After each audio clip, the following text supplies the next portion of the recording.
Welcome to Going the Extra Mile, a podcast brought to you by Newleaf Training and Development. Each edition is sure to lift your spirit and encourage you in today's working world. Enjoy! Truth at work. I recently broke my collarbone in a bike accident, and so for the last few weeks I've been seeking advice from various specialists. The conflicting information I've received between my doctor, physical therapist and radiologist has been quite frustrating. At this stage they seem to contradict each other, and so I don't really know what's true. Between their advice and what I found on the wonderful World Wide Web, I've come up with my own recovery plan, my own truth. During a recent x-ray appointment, I tried out my new truth when the radiologist asked how I broke my clavicle. Rather than the boring bike accident story, I told him I was cage fighting in Tijuana. He was impressed. So that's become part of my own truth. I'm a cage fighter. The world of work is rapidly changing, and what was true yesterday is no longer true today. I believe some of these new truths are good and some of these are actually lies and therefore are untrue. Technology has enabled us to work from anywhere at any time. This is true. We no longer need to commute 5 days a week. We can work on site some and work remote some. This is what we call a hybrid schedule. True. What's also true is that each of us are still expected to work hard. I've witnessed how some people take advantage of the ability to work from home, but they hide, buried in unproductive busyness that creates a cloud of confusion as to what's actually getting done or not. In effect, they're lying about their output. I heard it said on a podcast recently that there are actually jobs for everyone who wants to work. I believe that to be true.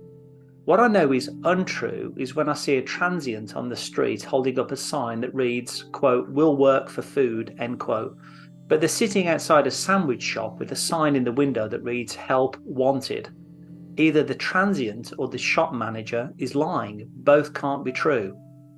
In today's working world, there's an increasing trend for people to declare, or more darkly be required to declare, their pronouns, i.e. him, he, his, on their LinkedIn profile, email sign-off, and next to their name on a video conference platform. Based on my created biology, it's true that I am male. Therefore, my true pronouns are him, he, and his.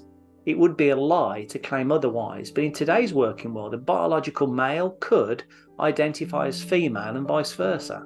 If I wanted to, I could even claim to be non-binary, i.e. not male or female, and instead use the pronouns of they, their and theirs.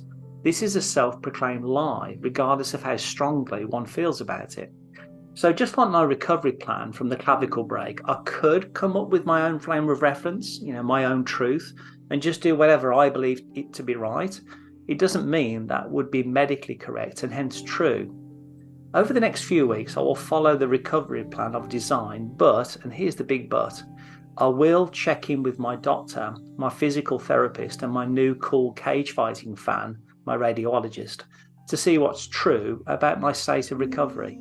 See, they each know what's true based on the objective principles of their profession and years of training.